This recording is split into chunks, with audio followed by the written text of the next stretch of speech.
Imagine a guy named Sam living in ancient Rome. He's not a warrior or a senator, just a regular person trying to get by. One day he's at the market picking out fruit. He's nervous. What if I choose wrong? Will the merchant think I'm clueless? Last week, he was at a friend's dinner, asked to give a toast. He froze, mumbled something, and sat down fast. Everyone moved on, but Sam couldn't stop replaying it. Sound familiar? That feeling of doubting yourself like you're always one step from messing up? Sam's story is about shaking that off. And it's not just his story. It's about ideas from ancient thinkers and science that still work today. Let's walk through it together. Sam's not special. He's you or me on a bad day. But here's the thing. People back then, from Rome to Greece, figured out ways to push past that doubt. I'm going to tell you how Sam learns those tricks step by step and why they're backed by more than just old scrolls. So Sam's at the forum one morning feeling low. He's thinking, I'm not good enough. Everyone else has it together. That cloud over his head? It's all in his mind, but it feels real. Then something clicks. He remembers hearing about Marcus Aurelius, the Roman emperor who ruled through wars and plagues. Marcus would sit alone at night, writing in a journal we now call meditations. He'd tell himself, you have power over your mind, not outside events. Sam decides to try it. He whispers, I'm in charge of me, not this cloud. It's simple, but it shifts something. Here's why this matters for you. Science backs it up. Psychologists call this cognitive reframing, changing how you talk to yourself. Studies show it lowers stress and builds resilience. Marcus didn't have fancy labs, but he knew your thoughts shape your reality. Ever catch yourself stuck in a loop like Sam's? What if you told yourself, I've got this, just once? It's not magic, it's a method, tested by a guy ruling an empire and proven by brain scans today.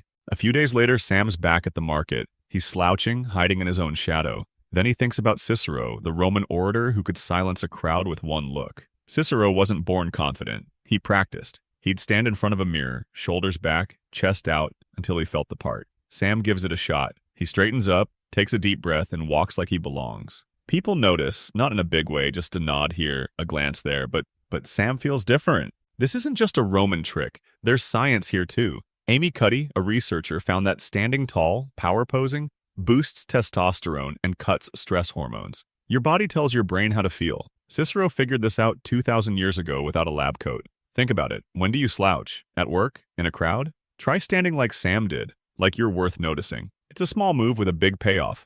Now Sam's feeling a spark. He's walking by the bakery, that same one with the pity bread incident. He remembers the Spartans, those Greek warriors who didn't wait for confidence to hit them. They'd train every day, small stuff like lifting rocks or running hills. It wasn't glamorous, but it built grit. Sam decides to test it. He waves at the baker and says, "Morning?" The baker waves back, no big deal. But to Sam, it's a win. He didn't freeze or overthink it. This is basic psychology. Small wins stack up. Behavioral science calls it success momentum. Each little victory makes the next one easier. The Spartans didn't conquer fear overnight. They chipped away at it. You can too. What's your wave at the baker? Saying hi to someone? Finishing a task? Do it once and you'll see. It's not about being perfect, it's about starting. Sam's learning that and it's changing him. One evening, Sam's under a tree thinking about the next feast. He's terrified of another toast flop. Then he recalls Plato, the Greek philosopher, with his wild cave idea. Plato said we're stuck seeing shadows of what's real. But if you imagine the true thing, you can reach it.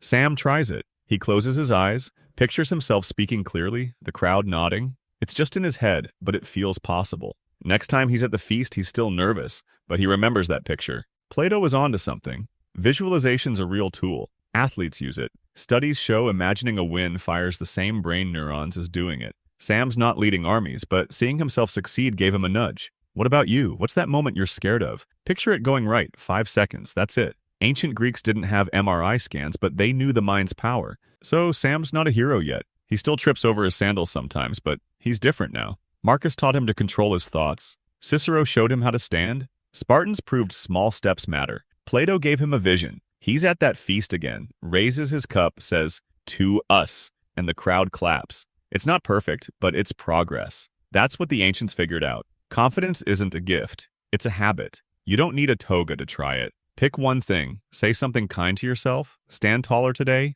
do one small brave thing. Imagine it working. See what shifts. Sam's story says it's worth it. What's your next step? Let me know, I'm rooting for you.